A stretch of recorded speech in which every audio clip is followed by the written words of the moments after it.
Guys, ಒಂದ್ಸಲ ಯೋಚನೆ ಮಾಡಿ, ನೀವು ಸಮುದ್ರದ ಆಳದಲ್ಲಿ ಡೈವಿಂಗ್ ಅನ್ನ ಮಾಡ್ತಿರ್ಬೇಕಾದ್ರೆ ಸಡನ್ ಆಗಿ ನಿಮ್ಮ ಕಣ್ಣಿಗೆ ಪುರಾತನ ಒಂದು ದೊಡ್ಡದಾದ ವಸ್ತುನೇ ಕಾಣಿಸುತ್ತೆ. ಸೊ ಏನದು ಅಂತ ನೀವು ಹತ್ರಕ್ಕೆ ಬಂದು ನೋಡ್ಬೇಕಾದ್ರೆ ಆ ವಸ್ತುವಿನ ಒಳಗಡೆ ಅಪಾರವಾದ ಪುರಾತನ ಕಾಲದ ಖಜಾನೆ ಎಲ್ಲ ತುಂಬಿರುತ್ತೆ. ಸೊ ಆ ಖಜಾನೆಯನ್ನ ತಗೊಳ್ಳೋದಿಕ್ಕೆ ನೀವು ಒಂದು ದೊಡ್ಡ ಟೀಮ್ ಅನ್ನ ರೆಡಿಯನ್ನ ಮಾಡ್ಕೊಂಡು ಸಮುದ್ರದ ಆಳಕ್ಕೆ ಮತ್ತೆ ಬರ್ತೀರಾ. ಬಟ್ ಆದ್ರೆ ಆ ರೀತಿ ನಿಧಿಯನ್ನ ನೀವು ಎತ್ಕೊಳ್ಳೋದಿಕ್ಕಾಗಿ ಬರ್ಬೇಕಾದ್ರೆ ನೀವು ಯೋಚನೆ ಕೂಡ ಮಾಡೋದಿಕ್ಕೆ ಆಗಲ್ಲ ಅಂತಹ ಒಂದು ಭಯಾನಕವಾದ ಸತ್ಯ ಗೊತ್ತಾಗುತ್ತೆ. ಹಾಗಿದ್ರೆ ಖಜಾನೆಯನ್ನ ತರೋದಿಕ್ಕೆ ಹೋದವ್ರು ಮತ್ತೆ ಹಿಂತಿರುಗಿ ಬರ್ತಾರಾ, ಅಥವಾ ಸಮುದ್ರದ ಆಳದಲ್ಲಿ ಅಡಗಿರುವ ಭಯಾನಕವಾದ ಸತ್ಯ ಇವರ ಕಥೆಯನ್ನ ಮುಗಿಸಿ ಹಾಕುತ್ತಾ ಅನ್ನುವಂತಹ ಒಂದು ಟ್ರೆಜರ್ ಹಂಟಿಂಗ್ ಮೂವಿಯನ್ನ ಇವತ್ತು ನಾವು ನೋಡ್ತಾ ಇದೀವಿ. ಅಂದಾಗೆ ಮೂವಿಯ ಹೆಸರು ಬಂದು ಇಂಟು ದ ಬ್ಲೂ ಸೀ. ವಿಡಿಯೋಗೆ ಹೋಗೋದಕ್ಕಿಂತ ಮುಂಚೆ ನೀವಿನ್ನ ಸಬ್ಸ್ಕ್ರೈಬ್ ಮಾಡಿಲ್ಲ ಅಂದ್ರೆ ಫಟಾಫಟ್ ಅಂತ ಸಬ್ಸ್ಕ್ರೈಬ್ ಮಾಡ್ಕೊಳ್ಳಿ. ಸರಿ, ಹಾಗಿದ್ರೆ ಇನ್ನು ತಡವನ್ನ ಮಾಡದೆ ಇವತ್ತಿನ ವಿಡಿಯೋವನ್ನ ಶುರು ಮಾಡೋಣ. ಓಪನಿಂಗ್ ಸೀನ್ ನಲ್ಲಿ ಸಮುದ್ರದ ಮೇಲೆ ಹಾರಾಡ್ತಾ ಇರುವ ಒಂದು ದೊಡ್ಡ ವಿಮಾನವನ್ನ ನಮ್ಗೆ ತೋರಿಸ್ತಾರೆ. ಬಟ್ ಆದ್ರೆ ಈ ಟೈಮ್ ನಲ್ಲಿ ವಾತಾವರಣದ ಸಿಚುವೇಶನ್ ಕ್ರಿಟಿಕಲ್ ಆಗ್ಬಿಟ್ಟಿದೆ. ಅಂದ್ರೆ ದೊಡ್ಡ ಮಟ್ಟದಲ್ಲಿ ಸಿಡಿಲು, ಗುಡುಗು, ಚಂಡಮಾರುತ ಎಲ್ಲನವೇ ಬರ್ತಿರುತ್ತೆ. ಹೀಗಿರ್ಬೇಕಾದ್ರೆ ಏರೋಪ್ಲೇನ್ ಕೂಡ ತನ್ನ ಕಂಟ್ರೋಲ್ ಅನ್ನ ತಪ್ಪಿ ನೀರಿನ ಒಳಗಡೆಗಾಗಿನೇ ಬಿದ್ದೋಗ್ಬಿಡುತ್ತೆ. ಅಂಡ್ ನೋಡ್ತಿದ್ದಾಗೆ ಸಂಪೂರ್ಣವಾದ ವಿಮಾನನೇ ಸಮುದ್ರದ ಒಳಗಡೆ ಮುಳುಗೋಗುತ್ತೆ. ಅಂಡ್ ಇಲ್ಲಿಗೆ ಸೀನ್ ಅನ್ನ ಕಟ್ ಮಾಡ್ಬೇಕಾದ್ರೆ ಎಷ್ಟೋ ವರ್ಷಗಳು ಕಳಿಯುತ್ತೆ. ನಂತರ ನಮ್ಗೆ ಒಂದು ಐಲ್ಯಾಂಡ್ ಅನ್ನ ತೋರಿಸ್ಬೇಕಾದ್ರೆ ತುಂಬಾನೇ ಟೂರಿಸ್ಟ್ ಗಳು ಬಂದು ಸ್ಕೂಬಾ ಡೈವಿಂಗ್ ಅನ್ನ ಮಾಡ್ತಿರ್ತಾರೆ. ಅಂಡ್ ಅದ್ರಲ್ಲಿ ಜೇರಿ ಅನ್ನುವ ಒಬ್ಬ ಇನ್ಸ್ಟ್ರಕ್ಟರ್ ಅನ್ನ ನಮ್ಗೆ ತೋರಿಸ್ತಾರೆ. ಅಂಡ್ ಇವಾಗ ಒಬ್ಬರು ಟೂರಿಸ್ಟ್ ಅನ್ನ ನೀರಿನ ಒಳಗಡೆ ಸ್ಕೂಬಾ ಡೈವಿಂಗ್ ಅನ್ನ ಮಾಡ್ಸೋದಿಕ್ಕಾಗಿನೇ ಕರ್ಕೊಂಡು ಹೋಗಿರ್ತಾನೆ. ನಂತರ ಆ ಟೂರಿಸ್ಟ್ ಅನ್ನ ಹೊರಗಡೆಗೆ ಕರ್ಕೊಂಡು ಬರ್ಬೇಕಾದ್ರೆ ಓನರು ಏನಕ್ಕೋ ಇಷ್ಟೊಂದು ಹೊತ್ತು ನೀರಿನ ಒಳಗಡೆ ಅವರ ಜೊತೆ ಏನನ್ನ ಮಾಡ್ತಿದೆ ಅನ್ನೋದಾಗಿನೇ ಬೈತಾನೆ. ಸೊ ನಮ್ಮ ಜೆರ್ರಿ ಫಾಟ್ ಅಂತ ಓನರ್ ಅನ್ನ ನೀರಿನ ಒಳಗಡೆನೆ ತಳ್ಬಿಡ್ತಾನೆ. ನೆಕ್ಸ್ಟ್ ಇದೇ ಐಲ್ಯಾಂಡ್ ನಲ್ಲಿ ವರ್ಕನ ಮಾಡುವ ಸ್ಯಾಮ್ ಅನ್ನುವ ಒಂದು ಹುಡುಗಿಯನ್ನ ನಮ್ಗೆ ತೋರಿಸ್ತಾರೆ. ಅಂಡ್ ಇವಳು ಬೇರೆ ಯಾರು ಅಲ್ಲ, ನಮ್ಮ ಜೆರ್ರಿ ಅವನ ಗರ್ಲ್ ಫ್ರೆಂಡ್ ಏನೆ. ಸೊ ಇವಾಗ ಅವಳ ಕೆಲ್ಸವನ್ನ ಮುಗಿಸಿ ಸೀದಾ ನಮ್ಮ ಜೆರ್ರಿಯ ಹತ್ರಕ್ಕಾಗಿನೇ ಬರ್ತಾಳೆ. ಆಕ್ಚುಯಲ್ ಆಗಿ ನಮ್ಮ ಜೆರ್ರಿಯ ಬಗ್ಗೆ ಹೇಳ್ಬೇಕು ಅಂದ್ರೆ ಇವನ ಹತ್ರ ಹೆಚ್ಚು ಹಣವೇನುವೆ ಇದ್ದಿರ್ತಾ ಇಲ್ಲ. ಒಂದು ಬಡತನದ ಲೈಫ್ ಅನ್ನ ಬದುಕಿ ಬರ್ತಾ ಇದ್ದಾನೆ. ಸೊ ಆದ್ರೂ ಕೂಡ ನಮ್ಮ ಸ್ಯಾಮು ನಿನ್ನ ಹತ್ರ ಹಣ ಇದ್ರೂ ಕೂಡ ಇಲ್ದೇ ಇದ್ರೂ ಕೂಡ ನಿನ್ನ ಜೊತೆಗೇನೆ ಇರ್ತೀನಿ ಅನ್ನೋದಾಗಿ ಹೇಳ್ತಾಳೆ. ಅಂಡ್ ಇದನ್ನ ಕೇಳುವ ನಮ್ಮ ಜೆರ್ರಿ ಸ್ಯಾಮ್ಗೆ ಮತ್ತೊಂದು ವಿಷಯವನ್ನ ಹೇಳ್ತಾನೆ. ನೋಡು, ಸಮುದ್ರದ ಆಳದಲ್ಲಿ ಒಂದು ದೊಡ್ಡ ಗಾತ್ರದ ಖಜಾನೆ ಇದೆಯಂತೆ. ಹಿಂದಿನ ಬಾರಿ ಒಬ್ಬ ವ್ಯಕ್ತಿಗೆ ತುಂಬಾನೇ ಬೆಲೆ ಬಾಳುವ ವಸ್ತು ಸಿಕ್ಕಿದೆ. ಸೊ ನಾನು ಕೂಡ ಅದೇ ಖಜಾನೆಯನ್ನ ಹುಡುಕ್ಬೇಕು ಅನ್ಕೊಂಡಿದ್ದೀನಿ ಅನ್ನೋದಾಗಿನೇ ಹೇಳ್ಕೊತಾನೆ. ಸೊ ಇದೇ ರೀತಿಯಾಗಿ ಮಾತಾಡ್ಕೊಂಡು ಅವನ ಬೋಟ್ ನಲ್ಲಿರುವ ನೀರನ್ನೆಲ್ಲ ಹೊರಗಡೆಗೆ ತೆಗಿತಿರ್ಬೇಕಾದ್ರೆ ಸಡನ್ ಆಗಿ ಅವನ ಕಾಲು ಬೋಟ್ ನ ಒಳಗಡೆಗೆ ಸಿಕ್ಕಾಕೊಂಡ್ಬಿಡುತ್ತೆ. ಅದನ್ನ ನೋಡುವ ನಮ್ಮ ಸ್ಯಾಮು ಇವನ ಕಾಲನ್ನ ಸರಿ ಮಾಡೋದಿಕ್ಕಾಗಿನೇ ಬರ್ತಾಳೆ. ಬಟ್ ಆದ್ರೆ ಇದೇ ಟೈಮಿಗೆ ಮತ್ತೊಂದು ಶಿಪ್ ಇವರ ಹತ್ರಕ್ಕಾಗಿನೇ ಬರುತ್ತೆ. ಅಂಡ್ ಅದ್ರ ಒಳಗಡೆಯಿಂದ ಜಾರ್ಜ್ ಅನ್ನುವ ವ್ಯಕ್ತಿ ನಮ್ಮ ಜೆರ್ರಿಯನ್ನ ಕೂಗ್ತಾನೆ. ಸೊ ನಮ್ಮ ಸ್ಯಾಮು ತಿರುಗಿ ನೋಡಿ ಯಾರದು ಅನ್ನೋದಾಗಿ ಕೇಳ್ಬೇಕಾದ್ರೆ ಅವನು ಕೂಡ ನನ್ನ ಹಾಗೇನೆ ಸಮುದ್ರದ ಒಳಗಡೆ ಹೋಗಿ ನಿಧಿಯನ್ನ ಹುಡುಕ್ಬೇಕು ಅಂತ ತೀರ್ಮಾನ ಮಾಡಿದಾನೆ. ಸೊ ಅದಕ್ಕಾಗಿನೇ ಆಫರ್ ಅನ್ನ ಕೊಡೋದಿಕ್ಕೆ ಬಂದಿರ್ಬೇಕು ಅನ್ನೋದಾಗಿನೇ ಹೇಳ್ಕೊತಾನೆ. ಅಂಡ್ ಅದೇ ರೀತಿ ಜಾರ್ಜ್ ಕೂಡ ನಮ್ಮ ಜೆರ್ರಿಯನ್ನ ಖಜಾನೆಗೆ ಕರೆಯೋದಕ್ಕಾಗಿನೇ ಬಂದಿದ್ದಾನೆ. ಸೊ ನಮ್ಮ ಜೆರ್ರಿ ಕೂಡ ತುಂಬಾನೇ ಯೋಚನೆಯನ್ನ ಮಾಡಿ ಫೈನಲ್ ಆಗಿನೇ ಹೋಗಿ ಅಂತಾನೆ.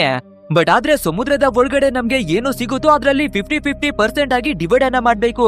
ಹಾಗಿದ್ರೆ ಮಾತ್ರ ನಿನ್ನ ಜೊತೆಯಾಗಿ ಖಜಾನೆ ಹುಡ್ಕೋದಿಕ್ಕೆ ಬರ್ತೀನಿ ಅನ್ನೋದಾಗಿನೇ ಹೇಳ್ಕೋಬೇಕಾದ್ರೆ ಆ ಜಾರ್ಜ್ಗೆ ಇವನ ಮಾತು ಇಷ್ಟ ಆಗೋದಿಲ್ಲ ಅನ್ಸುತ್ತೆ. ಸೊ ನಮ್ಮ ಜೆರ್ರಿಗೆ ಯಾವುದೇ ರೀತಿ ರೆಸ್ಪಾನ್ಸ್ ಅನ್ನ ಕೊಡದೆ ಸೈಲೆಂಟ್ ಆಗಿನೇ ಆ ಜಾಗದಿಂದ ಹೋಗ್ಬಿಡ್ತಾನೆ. ನೆಕ್ಸ್ಟ್ ನಮ್ಮ ಜೆರ್ರಿ ಮತ್ತೆ ಸ್ಯಾಮು ಇಬ್ಬರವೇ ಕಾರಿನಲ್ಲಿ ಬರ್ತಿರ್ಬೇಕಾದ್ರೆ ನಮ್ಮ ಜೆರ್ರಿ ಇನ್ ಮುಂದೆ ಯಾವತ್ತೂ ಕೂಡ ಬೇರೆಯವರ ಕೆಳಗಡೆ ಕೆಲ್ಸವನ್ನ ಮಾಡಲ್ಲ. ಯಾಕಂದ್ರೆ ಈ ಜಾರ್ಜ್ಗೆ ಇಷ್ಟು ವರ್ಷಗಳಾಗಿ ತುಂಬಾನೇ ಕಷ್ಟವನ್ನ ಪಟ್ಟು ಕೆಲ್ಸವನ್ನ ಮಾಡಿದ್ದೀನಿ. ಸೊ ನನ್ನ ಪರಿಶ್ರಮದಿಂದ ಇವನು ತುಂಬಾನೇ ಶ್ರೀಮಂತ ಕೂಡ ಆಗಿದ್ದಾನೆ. ಬಟ್ ಆದ್ರೆ ಯಾವತ್ತೂ ಕೂಡ ನನ್ನ ಕಷ್ಟಕ್ಕೆ ಸರಿಯಾದ ಬೆಲೆಯನ್ನ ಇವನು ಕೊಟ್ಟಿಲ್ಲ. ನಾನು ಇನ್ನವೇ ಬಡವನಾಗಿದ್ದೀನಿ, ಇವನು ದೊಡ್ಡ ಶ್ರೀಮಂತನಾಗಿ ಬದಲಾಗಿದ್ದಾನೆ ಅಂತ ಹೇಳ್ಕೊತಾನೆ.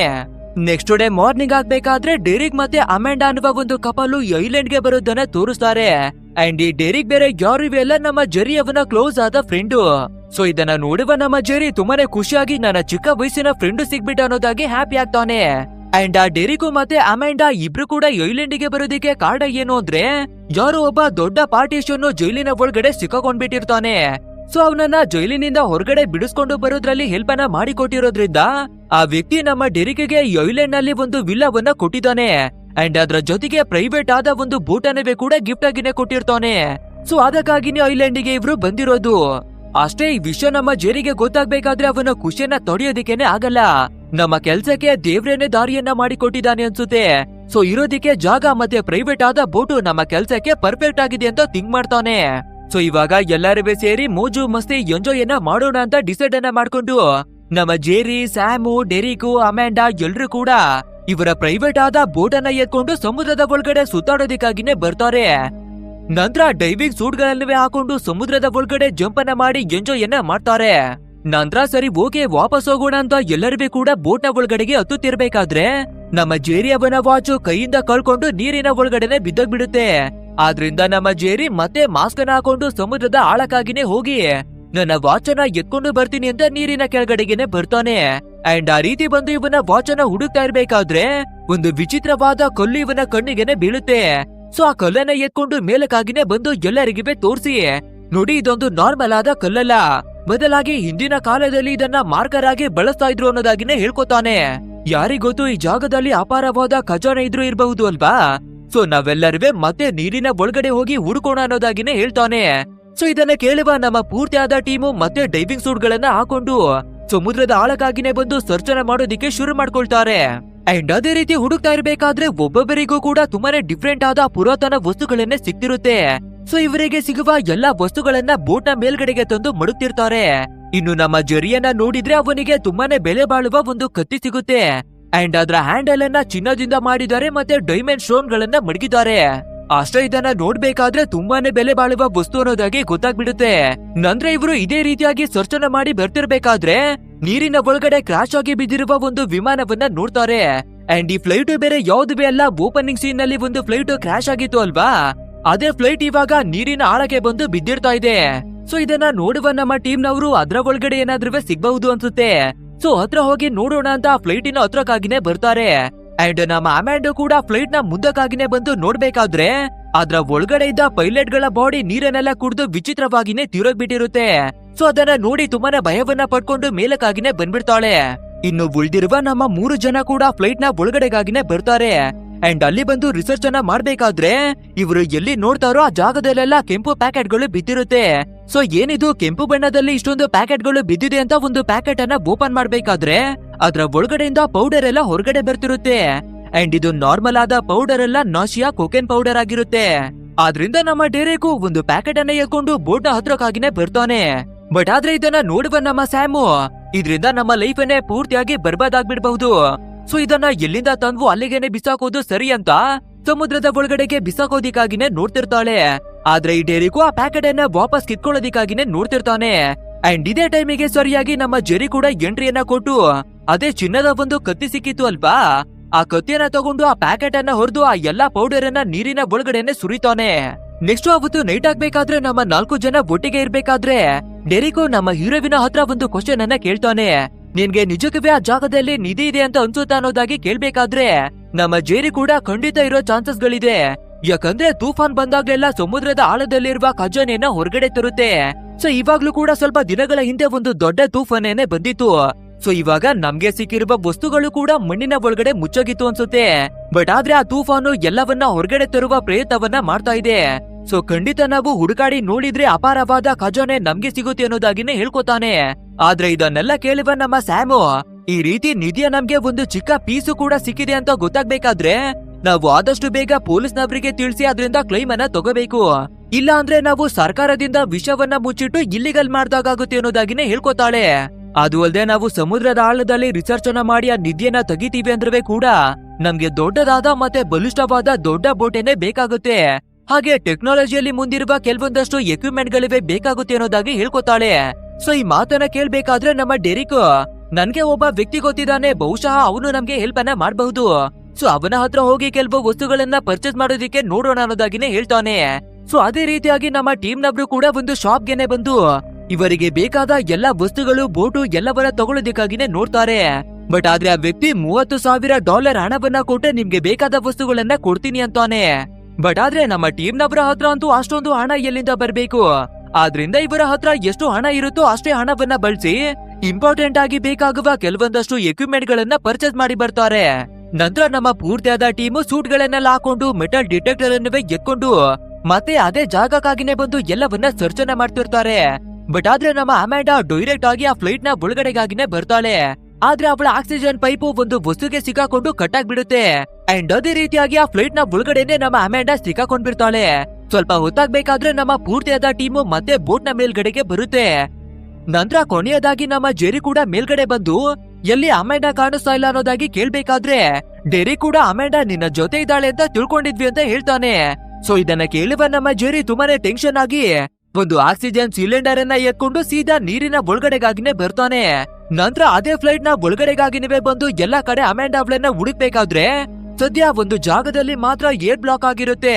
ಅಂಡ್ ಆ ಜಾಗಕ್ಕೆ ಬಂದು ಅಮೆಂಡಾ ಉಸಿರನ್ನ ಆಡ್ಕೊಂಡು ನಿಂತಿರ್ತಾಳೆ. ಇದನ್ನ ನೋಡುವ ನಮ್ಮ ಜೆರಿ ತುಂಬಾನೇ ಕೋಪವನ್ನ ಮಾಡ್ಕೊಂಡು ನೀನು ಇಲ್ಲಿಗೆ ಬಂದು ಏನನ್ನ ಮಾಡ್ತಾ ಇದೆಯಾ ಅನ್ನೋದಾಗಿನೇ ಕೇಳ್ತಾನೆ. ಸೊ ಅಮೆಂಡಾ ಕೂಡ ನಾನು ನಿನ್ನನ್ನೇ ಹೂಡಿಕೊಂಡು ಫ್ಲೈಟ್ ನ ಒಳಗಡೆಗಾಗಿನೇ ಬಂದಿದ್ದೆ, ಬಟ್ ಆದ್ರೆ ನನ್ನ ಆಕ್ಸಿಜನ್ ಪೈಪ್ ಕಟ್ಟಾಗ್ಬಿಟ್ಟಿದ್ರಿಂದ ಇಲ್ಲಿ ಸಿಕ್ಕಾಕೊಂಡ್ಬಿಟ್ಟೆ ಅನ್ನೋದಾಗಿನೇ ಹೇಳ್ಕೊತಾಳೆ. ಆದ್ರೆ ನಮ್ಮ ಹೀರೋಗೆ ಬೇಗನೆ ಅರ್ಥವಾಗ್ಬಿಡುತ್ತೆ ಇವಳು ರೆಡ್ ಪ್ಯಾಕೆಟ್ ಗಳನ್ನ ಎತ್ಕೊಳ್ಳೋದಕ್ಕಾಗಿ ಬಂದಿದ್ಲು ಅನ್ನೋದಾಗಿ. ಆದ್ರೂ ಕೂಡ ಸರಿ ಓಕೆ ಅಂತ ಅಮೆಂಡಾ ಅವಳನ್ನ ಕರ್ಕೊಂಡು ಮೇಲಕ್ಕಾಗಿನೇ ಬರ್ತಾನೆ. ನಂತರ ಇವಾಗ ನಮ್ಮ ಪೂರ್ತಿಯಾದ ಟೀಮು ಈ ಮಿಷನ್ ಅನ್ನ ಇಲ್ಲಿಗೆನೆ ನಿಲ್ಸಿ ವಾಪಸ್ಸು ಇವರ ಐಲ್ಯಾಂಡಿನ ಕಡೆಗಾಗಿನೇ ಹಿಂತಿರುಗಿ ಬರ್ತಾರೆ. ಅಂಡ್ ಅಲ್ಲಿಗೆ ಬಂದು ಇಲ್ಲಿವರೆಗೂ ಇವರಿಗೆ ಯಾವ್ಯಾವ ವಸ್ತುಗಳು ಸಿಕ್ಕಿದ್ಯೋ ಆ ಎಲ್ಲಾ ವಸ್ತುಗಳಿಗೆ ಕೆಮಿಕಲ್ ಅನ್ನ ಬಳಸಿ ಎಲ್ಲವನ್ನ ಕ್ಲೀನ್ ಮಾಡ್ತಾರೆ. ಅಂಡ್ ಮೊದಲನೇದಾಗಿ ಸಿಕ್ಕಿರುವ ವಸ್ತುವನ್ನ ತೆಗೆದು ನೋಡ್ಬೇಕಾದ್ರೆ ತುಂಬಾನೇ ಹಳೆ ಕಾಲದ ಒಂದು ಗನ್ನ ಭಾಗವಾಗಿನೇ ಕಾಣಿಸ್ತಿರುತ್ತೆ. ಅಂಡ್ ಅದು ಅಲ್ಲದೆ ಆ ಗನ್ನ ಮೇಲೆ ಯಾವ್ದೋ ವಿಷಯವನ್ನವೇ ಕೂಡ ಬರ್ದಿರ್ತಾರೆ. ಸೊ ಅದು ಏನು ಅನ್ನೋದಾಗಿ ನಮ್ಮ ಅಮೆಂಡಾ ಕೂಡ ನೋಡ್ಬೇಕಾದ್ರೆ ಇದನ್ನ ರೋಮನ್ ಲ್ಯಾಂಗ್ವೇಜ್ ನಲ್ಲಿ ಬರ್ದಿರ್ತಾ ಇದ್ದಾರೆ ಅನ್ನೋದಾಗಿ ಹೇಳ್ತಾಳೆ. ಹಾಗಿದ್ರೆ ಇದು ರೋಮನ್ ಗಳಿಗೆ ಸೇರಿದಂತಹ ವಸ್ತುವಾಗಿರಬಹುದು. ಸರಿ ಓಕೆ, ಇದರಲ್ಲಿ ಬರ್ದಿರುವ ಲೆಟರ್ ಗಳ ಅರ್ಥವೇನು ಅಂತ ನಮ್ಮ ಡೆರಿಕ್ ಒಂದು ಬುಕ್ ಅನ್ನ ತೆಗೆದು ಎಲ್ಲವನ್ನ ಡಿಕೋಡ್ ಮಾಡಿ ನೋಡ್ಬೇಕಾದ್ರೆ ಇದು ಸಮುದ್ರ ಕಳ್ಳರ ಒಂದು ಗನ್ನು ಅನ್ನೋದಾಗಿ ಗೊತ್ತಾಗುತ್ತೆ. ಸರಿ ಓಕೆ, ಇನ್ನೇನು ಬೆಲೆ ಬಾಳುವ ವಸ್ತು ಸಿಕ್ಕಿದೆ ನೋಡೋಣ ಅಂತ ಎತ್ತಿ ನೋಡ್ಬೇಕಾದ್ರೆ ಬೆಳ್ಳಿಯಿಂದ ಮಾಡಿರುವ ಒಂದು ದೊಡ್ಡದಾದ ಶಂಕು ಸಿಗುತ್ತೆ. ಅಂಡ್ ಅದ್ರ ಮೇಲ್ಗಡೆ ಯಾವ್ದೋ ಒಂದು ರಹಸ್ಯವಾದ ಮ್ಯಾಪ್ ಅನ್ನವೇ ಕೂಡ ಬರ್ದು ಮಡಗಿದ್ದಾರೆ. ಹಾಗೆ ಆ ಮ್ಯಾಪ್ ಅನ್ನ ಇನ್ನವೇ ಡೀಪ್ ಆಗಿ ಚೆಕ್ ಮಾಡ್ಬೇಕಾದ್ರೆ ಆ ಮ್ಯಾಪ್ ಬೇರೆ ಯಾವ್ದಿವೆ ಅಲ್ಲ ಇವರು ನಿಂತಿರುವ ಜಾಗದ ಮ್ಯಾಪ್ ಆಗಿರುತ್ತೆ. ಸರಿ ಓಕೆ, ಇನ್ನವೇ ಸಿಕ್ಕಿರುವ ವಸ್ತುಗಳನ್ನ ನೋಡೋಣ ಅಂತ ಎಲ್ಲವನ್ನ ಚೆಕ್ ಮಾಡ್ಬೇಕಾದ್ರೆ ಥಾಮಸ್ ಅನ್ನುವ ಒಂದು ದೊಡ್ಡ ಕಳ್ಳನ ಬಗ್ಗೆ ಗೊತ್ತಾಗುತ್ತೆ. ಆಕ್ಚುಯಲ್ ಆಗಿ ಥಾಮಸ್ ಚಿಕ್ಕ ವಯಸ್ಸಿನಿಂದ ಒಳ್ಳೆಯ ವ್ಯಕ್ತಿಯಾಗಿರ್ತಾನೆ, ಬಟ್ ಆದ್ರೆ ಬೆಳೀತಾ ಬೆಳೀತಾ ಚಿನ್ನ ಬೆಳ್ಳಿಯ ಮೇಲೆ ಎಷ್ಟೊಂದು ಆಸೆ ಬರುತ್ತೆ ಅಂದ್ರೆ ಸಮುದ್ರದಲ್ಲಿ ಹೋಗುವ ಹಡಗುಗಳ ಮೇಲೆ ಅಟಕನ ಮಾಡಿ ಎಲ್ಲವನ್ನ ಲೂಟಿ ಮಾಡ್ತಿರ್ತಾನೆ. ಅಂಡ್ ಇದೇ ಟೈಮ್ ನಲ್ಲಿ ಫ್ರಾನ್ಸ್ ನಲ್ಲಿ ವಾಸವನ್ನ ಮಾಡ್ತಿದ್ದಂತಹ ಆಕಸ್ ಅನ್ನುವ ವ್ಯಕ್ತಿ ಎದುರಾಳಿ ದೇಶದವರು ಅಟಕನ ಮಾಡ್ತಾ ಇದ್ದಾರೆ ಅಂತ ತಿಳ್ಕೊಂಡು ಅವನು ಸಂಪಾದನೆಯನ್ನ ಮಾಡಿದ ಎಲ್ಲ ಖಜಾನೆಯನ್ನ ದೊಡ್ಡ ದೊಡ್ಡ ಹಡಗುಗಳಿಗೆನೆ ತುಂಬಿ ಬೇರೆ ದೇಶಕ್ಕೆ ಟ್ರಾವೆಲ್ ಅನ್ನ ಮಾಡೋದಿಕ್ಕಾಗಿ ನೋಡಿದಾನೆ. ಬಟ್ ಆದ್ರೆ ಈ ವಿಷಯ ಥಾಮಸ್ ಅವನಿಗೆ ಗೊತ್ತಾಗ್ಬೇಕಾದ್ರೆ ಆಕಸ್ ಅವನ ಎಲ್ಲಾ ಹಡಗುಗಳ ಮೇಲೆ ಅಟ್ಯಾಕ್ ಅನ್ನ ಮಾಡಿದಾನಂತೆ. ಸೊ ಇವಾಗ ಎಲ್ಲಾ ಖಜಾನೆನಿವೆ ಸಮುದ್ರದ ಒಳಗಡೆ ಎಲ್ಲೋ ಕಳೆದೋಗಿದೆ ಅನ್ನೋದಾಗಿ ಗೊತ್ತಾಗುತ್ತೆ. ಸೊ ಇದನ್ನೆಲ್ಲ ಕೇಳುವ ಡೆರಿಕ್ ಆ ಕಳೆದು ಹೋಗಿರುವ ಖಜಾನೆ ನಮ್ಮ ಕೈಗೇನಾದ್ರೂ ಸಿಕ್ಕಿದ್ರೆ ಅದು ಎಷ್ಟು ಬೆಲೆಯನ್ನ ಬಾಳುತ್ತೆ ಅನ್ನೋದಾಗಿ ಕೇಳ್ತಾನೆ. ಅದಕ್ಕೆ ನಮ್ಮ ಜೇರಿ ಕೂಡ ನಾವು 7 ಜನ್ಮಗಳು ಕುಳಿಕೊಂಡು ತಿಂದ್ರೆ ಕೂಡ ಖಾಲಿ ಮಾಡೋದಿಕ್ಕೆ ಆಗೋದಿಲ್ಲ, ಅಷ್ಟರ ಮಟ್ಟಿಗೆ ಬೆಲೆ ಬಾಳುತ್ತೆ ಅನ್ನೋದಾಗಿನೇ ಹೇಳ್ಕೊತಾನೆ. ಅಂಡ್ ಇಲ್ಲಿಗೆ ಸೀನನ್ನ ಕಟ್ ಮಾಡಿ ನೆಕ್ಸ್ಟ್ ಡೇ ಮಾರ್ನಿಂಗ್ ತೋರಿಸ್ಬೇಕಾದ್ರೆ ಇವಾಗ ಮತ್ತೆ ನಮ್ಮ ಪೂರ್ತಿಯಾದ ಟೀಮು ಸಮುದ್ರದ ಒಳಗಡೆ ಬರೋದಿಕ್ಕಾಗಿ ರೆಡಿ ಆಗಿದೆ. ಅಂಡ್ ಅದೇ ರೀತಿ ಬೋಟ್ ನಲ್ಲಿ ಲೊಕೇಶನ್ಗೆ ಕೂಡ ಬಂದು ತಲುಪ್ತಾರೆ. ಅಂಡ್ ಇವಾಗ ಅಮೆಂಡಾ ಡೈರೆಕ್ಟ್ ಆಗಿ ಆ ಫ್ಲೈಟ್ ನ ಒಳಗಡೆ ಖಂಡಿತ ಹೋಗ್ತಾಳೆ ಅಂತ ನಮ್ಮ ಜೆರಿಗೆ ಗೊತ್ತಿದೆ ಅಲ್ವಾ. ಆದ್ರಿಂದ ಕೆಲವೊಂದಷ್ಟು ರೀಸನ್ ಗಳನ್ನ ಹೇಳಿ ಜೆರಿಯನ್ನ ನೀರಿನ ಒಳಗಡೆ ಇಳಿಯೋದಿಕ್ಕಾಗಿ ಬಿಡೋದಿಲ್ಲ. ಸೊ ನೀನು ಮೇಲ್ಗಡೆನ ಇದ್ದು ಬೋಟ್ ಅನ್ನ ನೋಡ್ಕೊಳೋದಾಗಿನೇ ಹೇಳ್ತಾನೆ. ನೆಕ್ಸ್ಟ್ ನಮ್ಮ ಪೂರ್ತಿಯಾದ ಟೀಮು ಎಕ್ವಿಪ್ಮೆಂಟ್ ಗಳನ್ನ ಎತ್ಕೊಂಡು ನೀರಿನ ಒಳಗಡೆನೆ ಬರ್ತಾರೆ. ಅಂಡ್ ಅದೇ ರೀತಿ ಮೆಟಲ್ ಡಿಟೆಕ್ಟರ್ ಗಳನ್ನವೇ ಕೂಡ ಬಳಸಿ ಎಲ್ಲ ಕಡೆ ಸರ್ಚ್ ಅನ್ನ ಮಾಡ್ತಿರ್ಬೇಕಾದ್ರೆ ಇವರ ಮೆಟಲ್ ಡಿಟೆಕ್ಟಿವ್ ಸ್ವಲ್ಪ ಬೀಪ್ ಮಾಡೋದಿಕ್ಕೆ ಶುರುವಾಗುತ್ತೆ. ಸೊ ನಾವು ಹುಡುಕಿ ಬಂದಿರುವ ಖಜಾನೆ ನಮ್ಮ ಕೈಗೆ ಸಿಕ್ಬಿಡ್ತು ಅನ್ಸುತ್ತೆ. ಸೊ ಇದ್ರ ಮೇಲಿರುವ ಎಲ್ಲ ಮಣ್ಣನ್ನ ತೆಗಿರಿ ಅನ್ನೋದಾಗಿ ಮಣ್ಣನ್ನ ಸರಿಸ್ತಿರ್ತಾರೆ. ಇನ್ನು ಬೋಟ್ ನ ಮೇಲಿರುವ ನಮ್ಮ ಅಮೆಂಡಾಬ್ಳನ್ನ ನೋಡೋದಾದ್ರೆ ನಾವು ಯಾವ ಜಾಗದಲ್ಲಿ ಇದೀವಿ, ಎಲ್ಲಿಗೆ ಹೋಗ್ತಾ ಇದೀವಿ ಅನ್ನೋದಾಗಿ ಪರ್ಟಿಕ್ಯುಲರ್ ಆಗಿ ಇವರ ಲೊಕೇಶನ್ ಬಗ್ಗೆ ಎಲ್ಲವನ್ನ ನೋಟ್ ಮಾಡ್ಕೋತಿರ್ತಾಳೆ. ಇನ್ನು ಸಮುದ್ರದ ಆಳದಲ್ಲಿರುವ ನಮ್ಮ ಡೆರಿಕ್ ಮತ್ತೆ ಜೆರಿ ಎಲ್ಲವನ್ನ ಹುಡುಕಿ ನೋಡ್ತಿರ್ಬೇಕಾದ್ರೆ ಫೈನಲಿ ತುಂಬಾನೇ ದೊಡ್ಡದಾದ ಒಂದು ವಸ್ತುನೇ ಸಿಗುತ್ತೆ. ಸೊ ಇದನ್ನ ನೋಡುವ ನಮ್ಮ ಜೆರಿ ನಾವು ಒಂದು ದೊಡ್ಡದಾದ ಹಡಗುವನ್ನ ಹುಡುಕಿ ಬರ್ತಿದ್ವಿ ಅಲ್ವಾ, ಅದ್ರ ಯಾವ್ದೋ ಒಂದು ಭಾಗ ಅನ್ಸುತ್ತೆ. ಸೊ ಖಂಡಿತ ನಮ್ಗೆ ದೊಡ್ಡದಾದ ಖಜಾನೆ ಸಿಕ್ಕೋದ್ರಲ್ಲಿದೆ ಅಂತ ಆ ಭಾರವಾದ ವಸ್ತುವನ್ನ ಮೇಲೆಗೆ ಎತ್ತೋದಿಕ್ಕಾಗಿನೇ ನೋಡ್ತಾರೆ. ಬಟ್ ಆದ್ರೆ ಆ ವಸ್ತು ಎಷ್ಟೊಂದು ಭಾರವಾಗಿರುತ್ತೆ ಅಂದ್ರೆ ಅದನ್ನ ನಾರ್ಮಲ್ ಆಗಿ ಎತ್ತೋದಿಕ್ಕಾಗಲ್ಲ. ಸೊ ಏರ್ ಬ್ಯಾಗ್ ಗಳು ಹಗ್ಗ ಎಲ್ಲವನ್ನ ಬಳಸಿ ಮೇಲೆಗೆ ಎತ್ತೋದಿಕ್ಕಾಗಿನೇ ಟ್ರೈ ಅನ್ನ ಮಾಡ್ತಿರ್ತಾರೆ. ಅಂಡ್ ಮೇಲ್ಗಡೆ ನಮ್ಮ ಅಮೆಂಡಾ ಕೂಡ ಸುತ್ತಮುತ್ತ ತಿರುಗಿ ನೋಡ್ತಿರ್ಬೇಕಾದ್ರೆ ಒಂದು ಪೊಲೀಸ್ ಗಳ ಬೋಟು ಇವರ ಕಡೆಗಾಗಿನೇ ಬರ್ತಿರುತ್ತೆ. ಅಷ್ಟೇ ಇದನ್ನ ನೋಡುವ ನಮ್ಮ ಅಮೆಂಡಾ ಫುಲ್ ಶಾಕ್. ಯಾಕಂದ್ರೆ ನಾವು ಇಲ್ಲಿಗಲ್ ಆಗಿ ಕೆಲವು ವಸ್ತುಗಳನ್ನ ಮೇಲಕ್ಕೆ ತೆಗೆಯೋದಿಕ್ಕಾಗಿ ನೋಡ್ತಾ ಇದೀವಿ ಅಂತ ಗೊತ್ತಾಗ್ಬಿಟ್ರೆ ನಮ್ಮನ್ನೆಲ್ಲ ಸೀಸನ್ ಮಾಡಿ ಜೈಲಿನ ಒಳಗಡೆಗೆ ಕರ್ಕೊಂಡೋಗ್ಬಿಡ್ತಾರೆ ಅನ್ನೋದಾಗಿ. ಅಂಡ್ ಈ ವಿಷಯ ನೀರಿನ ಒಳಗಡೆ ಇರುವ ನಮ್ಮ ಟೀಮಿನವರಿಗೆ ಕೂಡ ಗೊತ್ತಾಗ್ಬಿಡುತ್ತೆ. ಸೊ ಆ ಪೊಲೀಸ್ಗಳು ಹೋಗೋವರೆಗೂ ನಾವು ಇದೇ ಜಾಗದಲ್ಲಿ ಉಳ್ಕೋಬೇಕು ಅಂತ ಅದೇ ಜಾಗದಲ್ಲಿನೇ ಉಳ್ಕೋತಾರೆ. ಬಟ್ ಆದ್ರೆ ಇದೇ ಟೈಮ್ ನಲ್ಲಿ ಮತ್ತೊಂದು ದೊಡ್ಡದಾದ ಪ್ರಾಬ್ಲಮ್ ಏನೇ ಬಂದ್ಬಿಡುತ್ತೆ. ಅಂದ್ರೆ ನಮ್ಮ ಜೆರಿ ಹಾಕೊಂಡಿರುವ ವಾಚ್ ಬೀಪ್ ಸೌಂಡ್ ಅನ್ನ ಮಾಡ್ತಿರುತ್ತೆ. ಸಿಂಪಲ್ ಆಗಿ ಹೇಳ್ಬೇಕು ಅಂದ್ರೆ ಇವರ ಹತ್ರ ಇರುವ ಆಕ್ಸಿಜನ್ ಸಿಲಿಂಡರ್ ಖಾಲಿ ಆಗ್ತಿದೆ ಅಂತ ಅರ್ಥ. ಸೊ ಇಂಥ ಸಿಚುವೇಶನ್ ಅಲ್ಲಿ ಏನನ್ನ ಮಾಡ್ಬೇಕು ಅಂತಾನೆ ಗೊತ್ತಾಗ್ತಿರೋದಿಲ್ಲ. ಬಟ್ ಆದ್ರೆ ಈ ಭಾರವಾಗಿರುವ ವಸ್ತುವನ್ನವೇ ಕೂಡ ತಗೊಂಡೋಗೋದಿಕ್ಕೆ ಆಗಲ್ಲ ಅಲ್ವಾ. ಆದ್ರಿಂದ ಈ ವಸ್ತುವನ್ನ ಇಲ್ಲೇನೆ ಬಿಡೋದಿಕ್ಕಾಗಿ ತೀರ್ಮಾನವನ್ನ ಮಾಡ್ತಾರೆ. ಸೊ ಅದೇ ರೀತಿಯಾಗಿ ಏರ್ ಬ್ಯಾಗ್ ನಲ್ಲಿ ತುಂಬಿಕೊಂಡಿರುವ ಏರ್ ಅನ್ನವೇ ರಿಲೀಸ್ ಅನ್ನ ಮಾಡ್ತಾರೆ. ಸೊ ಆ ಭಾರವಾದ ವಸ್ತು ಕೆಳಗಡೆಗೆ ಬೀಳ್ತಾ ಇರ್ಬೇಕಾದ್ರೆ ನಮ್ಮ ಡೆರಿಕ್ ಅವನ ಕೈ ಆ ವಸ್ತುಗೆ ಸಿಕ್ಕಾಕೊಂಡು ಆ ವಸ್ತುವಿನ ಕೆಳಗಡೆನೆ ಅಪಾಚಿ ಆಗ್ಬಿಡುತ್ತೆ. ಇನ್ನು ಮೇಲ್ಗಡೆ ಇರುವ ಪೊಲೀಸ್ಗಳು ನಮ್ಮ ಬೋರ್ಡ್ಗೆನೆ ಬಂದು ಎಲ್ಲವನ್ನ ಸರ್ಚ್ ಮಾಡೋದಿಕ್ಕಾಗಿ ಶುರು ಮಾಡ್ಕೊಳ್ತಾರೆ. ಸೊ ಇವಾಗ ನಮ್ಮ ಅಮ್ಯಾಂಡಾ ಬೇಕು ಅಂದ್ರೆ ಕೂಡ ಅವರನ್ನ ತಡೆಯೋದಿಕ್ಕೆ ಆಗಲ್ಲ ಅಲ್ವಾ, ಯಾಕಂದ್ರೆ ಇವರು ಯಾವ್ದೋ ಕೆಲಸವನ್ನ ಮಾಡ್ತಾ ಇದ್ದಾರೆ ಅನ್ನೋದಾಗಿ ತಿಳ್ಕೊಂಡ್ಬಿಡ್ತಾರೆ. ಸೊ ನಮ್ಮ ಅಮ್ಯಾಂಡಾ ಸೈಲೆಂಟ್ ಆಗಿನೇ ಅವರು ಸರ್ಚ್ ಅನ್ನ ಮಾಡೋದಿಕ್ಕಾಗಿನೇ ಬಿಟ್ಟು ನಿಲ್ತಾಳೆ. ಇನ್ನು ನಮ್ಮ ಟೀಮ್ ಅವರನ್ನ ನೋಡೋದಾದ್ರೆ ಹೇಗಾದ್ರೂ ಮಾಡಿ ಆ ವಸ್ತುವನ್ನ ಮೇಲಕ್ಕೆ ಎತ್ತಿ ನಮ್ಮ ಡೆರಿಕ್ ಅವನ ಕೈಯನ್ನ ವಾಪಸ್ ತೆಗೆಯೋದಿಕ್ಕಾಗಿನೇ ನೋಡ್ತಾ ಇದ್ದಾರೆ. ಬಟ್ ಆದ್ರೆ ಇವರು ಎಷ್ಟೇ ಕಷ್ಟವನ್ನ ಪಟ್ಟರೆ ಕೂಡ ಅದನ್ನ ಎತ್ತೋದಿಕ್ಕಾಗಿ ಆಗ್ತಿರಲ್ಲ. ಸೊ ಇದೇ ರೀತಿಯಾಗಿದ್ರೆ ನಮ್ಮ ಡೆರಿಕ್ ಅವನ ಪ್ರಾಣ ಹೊರಟೋಗ್ಬಿಡುತ್ತೆ ಅಂತ ತಿಳ್ಕೊಂಡು ನಮ್ಮ ಸ್ಯಾಮ್ ಮತ್ತೆ ಜೆರಿ ಇಬ್ಬರಿವೆ ತುಂಬಾನೇ ಕಷ್ಟವನ್ನ ಪಟ್ಟು ಫೈನಲಿ ಅದನ್ನ ಎತ್ತುತ್ತಾರೆ. ಅಂಡ್ ನಮ್ಮ ಡೆರಿಕ್ ಅವನು ಕೂಡ ಅವನ ಕೈಯನ್ನ ವಾಪಸ್ ಹೇಳ್ಕೊತಾನೆ. ಬಟ್ ಆದ್ರೆ ಇದೇ ಟೈಮಿಗೆ ಸರಿಯಾಗಿ 3 ಜನರ ಆಕ್ಸಿಜನ್ ಸಿಲಿಂಡರ್ ಖಾಲಿ ಆಗ್ಬಿಡುತ್ತೆ. ಸೊ ಇನ್ನು ಒಂದು ಕ್ಷಣ ಕೂಡ ನಾವು ಇದೇ ಜಾಗದಲ್ಲಿದ್ರೆ ನಾವು ಎಲ್ಲರೂ ತೀರೋಗ್ಬಿಡ್ತೀವಿ ಅಂತ ಬೇರೆ ದಾರಿ ಇಲ್ದೆ ಫಟಾಫಟ್ ಅಂತ ಮೇಲಕ್ಕಾಗಿನೇ ಬರ್ಬೇಕಾಗುತ್ತೆ. ಸೊ ಫೈನಲಿ 3 ಜನರಿಗೆ ಯಾವುದೇ ರೀತಿಯ ಪ್ರಾಬ್ಲಮ್ ಆಗದೆ ಅವರ ಪ್ರಾಣವನ್ನ ಕಾಪಾಡಿ ಬರ್ತಾರೆ. ಅಂಡ್ ಪೊಲೀಸ್ ಅವರು ಇಲ್ಲಿವರೆಗೂ ಎಲ್ಲವನ್ನ ಹುಡುಕಿ ಬಂದಿದ್ರು ಅಲ್ವಾ, ಅವರಿಗೆ ಯಾವುದೇ ವಸ್ತುನವೇ ಸಿಗದೆ ಇರೋದ್ರಿಂದ ನಮ್ಮ ಟೀಮ್ ಅವರನ್ನ ಬಿಟ್ಟು ವಾಪಸ್ ಆ ಜಾಗದಿಂದ ಹೊರಟೋಗ್ಬಿಡ್ತಾರೆ. ನೆಕ್ಸ್ಟ್ ಅವತ್ತು ನೈಟ್ ಆಗ್ಬೇಕಾದ್ರೆ ನಮ್ಮ ಪೂರ್ತಿಯಾದ ಟೀಮ್ ಒಂದು ಕ್ಲಬ್ ನ ಒಳಗಡೆ ಬಂದು ಸ್ವಲ್ಪ ಎಂಜಾಯ್ ಅನ್ನ ಮಾಡಿ ರಿಲ್ಯಾಕ್ಸ್ ಅನ್ನ ಮಾಡೋದಕ್ಕಾಗಿನೇ ಬರ್ತಾರೆ. ಅಂಡ್ ಅಲ್ಲಿ ಬಂದು ನೋಡ್ಬೇಕಾದ್ರೆ ನಮ್ಮ ಅಮ್ಯಾಂಡಾ ಪೂರ್ತಿಯಾಗಿ ಎನರ್ಜಿಯಿಂದ ಡ್ಯಾನ್ಸ್ ಅನ್ನ ಮಾಡ್ತಿರ್ತಾಳೆ. ಇನ್ನು ನಮ್ಮ ಜೆರಿಯ ಹತ್ರ ಇವನ ಚಿಕ್ಕ ವಯಸ್ಸಿನ ಮತ್ತೊಬ್ಬ ಫ್ರೆಂಡ್ ಬಂದು ಈ ಐಲ್ಯಾಂಡ್ ನ ಒಳಗಡೆ ತುಂಬಾ ಜನರು ನಿನ್ನನ್ನ ಹುಡುಕಿ ಬರ್ತಾ ಇದ್ರು, ಬಟ್ ಆದ್ರೆ ಐಲ್ಯಾಂಡ್ ನಲ್ಲಿ ಅವರನ್ನ ಯಾವತ್ತೂ ಕೂಡ ನಾನು ನೋಡಿಲ್ಲ ಅನ್ನೋದಾಗಿನೇ ಹೇಳ್ಕೊತಿರ್ತಾನೆ. ಬಟ್ ಆದ್ರೆ ಇದೇ ಟೈಮ್ ನಲ್ಲಿ ನಮ್ಮ ಡೆರಿಕು ಕೆಲವು ಗುಂಡಗಳ ಜೊತೆ ಫೈಟ್ ಅನ್ನ ಮಾಡ್ಕೊಬಿಟ್ಟಿರ್ತಾನೆ. ಸೊ ಆ ರೀತಿ ಜಗಳ ನಡೀತಾ ಇರೋದನ್ನ ನೋಡುವ ನಮ್ಮ ಜೆರಿನೇ ಬಂದು ಡೆರಿಕ್ ಅವನನ್ನ ಎಳ್ಕೊಂಡು ಬಂದು ನಾವು ಜಗಳವನ್ನ ಮಾಡೋದಕ್ಕಾಗಿ ಇಲ್ಲಿ ಬಂದಿಲ್ಲ, ನಾಳೆ ನಾವು ಮತ್ತೆ ಹೋಗಿ ಖಜಾನೆಯನ್ನ ಮೇಲಕ್ಕೆ ತರಬೇಕು ಅನ್ನೋದಾಗಿನೇ ಹೇಳ್ಕೊ ಬರ್ತಾನೆ. ಅಂಡ್ ಅದೇ ರೀತಿ ನೆಕ್ಸ್ಟ್ ಡೇ ಆಗ್ಬೇಕಾದ್ರೆ ನಮ್ಮ ಪೂರ್ತಿಯಾದ ಟೀಮ್ ಮತ್ತೆ ರೆಡಿಯಾಗಿ ಸಮುದ್ರದ ಆಳದಲ್ಲಿ ಮತ್ತೆ ನಿಧಿಯನ್ನ ಹುಡ್ಕೋದಿಕ್ಕಾಗಿನೇ ಹೊರಟು ಬರ್ತಾರೆ. ಅಂಡ್ ಅದೇ ರೀತಿ 4 ಜನರಿವೆ ಕೂಡ ನೀರಿನ ಒಳಗಡೆ ಇರ್ಬೇಕಾದ್ರೆ ಇವರ ಬೋಟ್ ನ ಹತ್ರಕ್ಕೆ ಮತ್ತೊಂದು ಬೋಟ್ ಬರೋದಾಗಿನೇ ಗಮನಿಸ್ತಾರೆ. ಅಂದ್ರೆ ನಮ್ಮ ಜೆರಿ ಮತ್ತೆ ಡೆರಿಗೆ ಅರ್ಥವಾಗ್ಬಿಡುತ್ತೆ ಯಾರೋ ನಮ್ಮನ್ನ ಫಾಲೋ ಮಾಡ್ಕೊಂಡು ಖಂಡಿತ ಬರ್ತಾ ಇದ್ದಾರೆ ಅನ್ನೋದಾಗಿ. ಸರಿ ಓಕೆ ಯಾರದು ನೋಡೇ ಬಿಡೋಣ ಅಂತ ಮತ್ತೆ ಬೋಟ್ ನ ಮೇಲಕ್ಕೆ ಬಂದು ನೋಡ್ಬೇಕಾದ್ರೆ ಇಬ್ರು ವ್ಯಕ್ತಿ ನಮ್ಮ ಬೋಟ್ ನ ಒಳಗಡೆ ಬಂದು ಎಲ್ಲವನ್ನ ಸರ್ಚ್ ಮಾಡಿ ಬರ್ತಾ ಇದ್ದಾರೆ. ಅಷ್ಟೇ ಇದನ್ನ ನೋಡಿ ಕೋಪವನ್ನ ಮಾಡ್ಕೊಳ್ಳುವ ನಮ್ಮ ಡೆರಿಕು ಮತ್ತೆ ಜೆರಿ ಅವ್ರಿಬ್ರ ಮೇಲುವೆ ಅಟ್ಯಾಕ್ ಅನ್ನ ಮಾಡಿ ಸರ್ಸರಿಯಾಗಿನೇ ಹೊಡೆದು ಹಾಕ್ತಾರೆ. ಆದ್ರೂ ಕೂಡ ಒಂದು ಸಿಚುವೇಶನ್ ಅಲ್ಲಿ ಆ ಇಬ್ಬರು ಕಳ್ಳರು ಎಸ್ಕೇಪ್ ಆಗಿನೇ ಹೊರಟೋಗ್ಬಿಡ್ತಾರೆ. ಆದ್ರೆ ಕಳ್ಳರು ಹೋಗ್ತಾ ಇರ್ಬೇಕಾದ್ರೆ ಕೊನೆ ಕ್ಷಣದಲ್ಲಿ ಒಬ್ಬ ಕಳ್ಳನ ಹ್ಯಾಟು ಕೆಳಗಡೆ ಬಿದ್ದೋಗಿ ನಮ್ಮ ಜೆರಿ ಅವನ ಕೈಗೇನೆ ಸಿಗುತ್ತೆ. ಸೊ ಆ ಟೋಪಿಯನ್ನ ನಮ್ಮ ಜೆರಿ ಎತ್ಕೊಂಡು ನೋಡ್ಬೇಕಾದ್ರೆ ಅದ್ರ ಮೇಲಿರುವ ಒಂದು ನೇಮನ್ನ ನೋಡಿ ನಮ್ಮ ಜೆರಿಗೆ ತುಂಬಾನೇ ಕೋಪವೆಲ್ಲ ಬಂದ್ಬಿಡುತ್ತೆ. ಸೊ ನಮ್ಮ ಜೆರಿ ಆ ಟೋಪಿಯನ್ನವೇ ಎತ್ಕೊಂಡು ಸೀದಾ ಜಾರ್ಜ್ ಅವನ ಹತ್ರಕ್ಕಾಗಿನೇ ಬರ್ತಾನೆ. ಅಂಡ್ ಆ ಟೋಪಿಯನ್ನವೇ ಕೂಡ ಜಾರ್ಜ್ ಅವನ ಕೈಗೇನೆ ಕೊಟ್ಟು ಈ ಟೋಪಿ ಮೇಲಿರುವ ಹೆಸರೇನೆ ನಿನ್ನ ಹಳೆ ಕಂಪನಿಯ ಹೆಸರು ಅಲ್ವಾ, ಸೊ ಏನಕ್ಕೆ ನಿನ್ನ ಗೂಂಡಗಳನ್ನ ನನ್ನ ಹಿಂದೆ ಬಿಡ್ತಾ ಇದೆಯಾ ಅನ್ನೋದಾಗಿನೇ ಕೇಳ್ತಾನೆ. ಅಂದ್ರೆ ನಾನು ಖಜಾನೆಯನ್ನ ಹುಡುಕ್ಬೇಕಾದ್ರೆ ಅದನ್ನ ಕಿತ್ಕೊಂಡೋಗುವ ಪ್ಲಾನ್ ಅನ್ನ ಮಾಡ್ತಾ ಇದೆಯಾ ಅನ್ನೋದಾಗಿನೇ ಕೇಳ್ಬೇಕಾದ್ರೆ ಇದನ್ನ ಕೇಳುವ ಜಾರ್ಜ್ ಕೂಡ ಲೋ ತಮ್ಮ, ನನ್ನ ಕಂಪನಿಯಲ್ಲಿ ತುಂಬಾ ಜನ ಆಲ್ರೆಡಿ ಬಂದು ಕೆಲಸವನ್ನ ಮಾಡಿದ್ದಾರೆ, ಹಾಗೆ ಕಂಪನಿಯನ್ನು ಬಿಟ್ಟು ಹೊರಟೋಗಿದ್ದಾರೆ. ಸೊ ಯಾರು ಅಂತ ನಾನು ನೆನ್ಪಿಟ್ಕೊಳ್ಳೋದಿಕ್ಕೆ ಆಗುತ್ತೆ, ಒಂದ್ ವೇಳೆ ಕಳಿಸಿ ಅಂತಾನೆ ಇಟ್ಕೋ, ಆವಾಗ ನನ್ಗೆ ನೀನು ಏನ್ ತಾನೇ ಮಾಡೋದಿಕ್ಕಾಗುತ್ತೆ. ನನ್ನ ಹತ್ರ ಹಣ ಇದೆ, ಆಸ್ತಿ ಇದೆ, ನಾನು ಏನ್ ಬೇಕಾದ್ರೆ ಕೂಡ ಮಾಡಬಹುದು. ಬಟ್ ಆದ್ರೆ ನಿನ್ ಹತ್ರ ಏನಿವೆ ಇಲ್ಲ, ನೀನು ಏನ್ ಮಾಡೋದಕ್ಕೆ ಸಾಧ್ಯ ಅಂತ ಹೇಳ್ಬೇಕಾದ್ರೆ ನಮ್ಮ ಹೀರೋ ತುಂಬಾನೇ ಬೇಜಾರಾಗಿ ಆ ಜಾಗದಿಂದಾನೆ ಬಂದ್ಬಿಡ್ತಾನೆ. ಸೀದಾ ನಮ್ಮ ಹೀರೋ ಡೆರಿಕ್ ಅವನ ಹತ್ರಕ್ಕಾಗಿನೇ ಬಂದು ಮತ್ತೆ ಆ ಖಜಾನೆಯನ್ನ ಹುಡ್ಕೋದಿಕ್ಕಾಗಿ ಪ್ಲಾನ್ ಮಾಡೋದಿಕ್ಕೆ ಶುರು ಮಾಡ್ತಾನೆ. ಬಟ್ ಆದ್ರೆ ನಮ್ಮ ಹತ್ರ ಹಣ ಇಲ್ಲ, ಒಂದು ದೊಡ್ಡ ಬೋಟ್ ಇಲ್ಲ, ಒಂದು ಎಕ್ವಿಪ್ಮೆಂಟ್ ಕೂಡ ಸರಿಯಾಗಿಲ್ಲ. ಸೊ ಹೀಗಿರ್ಬೇಕಾದ್ರೆ ನಾವು ನಿಧಿಯನ್ನ ಹುಡ್ಕೋದಿಕ್ಕೆ ಹೇಗೆ ಸಾಧ್ಯ ಅಂತ ಕೇಳ್ಕೋಬೇಕಾದ್ರೆ ನಮ್ಮ ಡೆರಿಕೋ ಒಂದು ಸೂಪರ್ ಆದ ಐಡಿಯಾವನ್ನ ಕೊಡ್ತಾನೆ. ಹೇಗಿದ್ರೆ ಆ ಫ್ಲೈಟ್ ನ ಒಳಗಡೆ ತುಂಬಾನೇ ರೆಡ್ ಪ್ಯಾಕೆಟ್ ಗಳು ಇದಾವೆ ಅಲ್ವಾ, ಸೊ ಆ ಪೌಡರ್ ಅನ್ನ ನಾವು ಹೊರಗಡೆಗೆ ತಂದು ಮಾರಿದ್ರೆ ನಾವು ಕೋಟ್ಯಾಂತರ ಹಣವನ್ನ ಸಂಪಾದನೆ ಮಾಡಬಹುದು.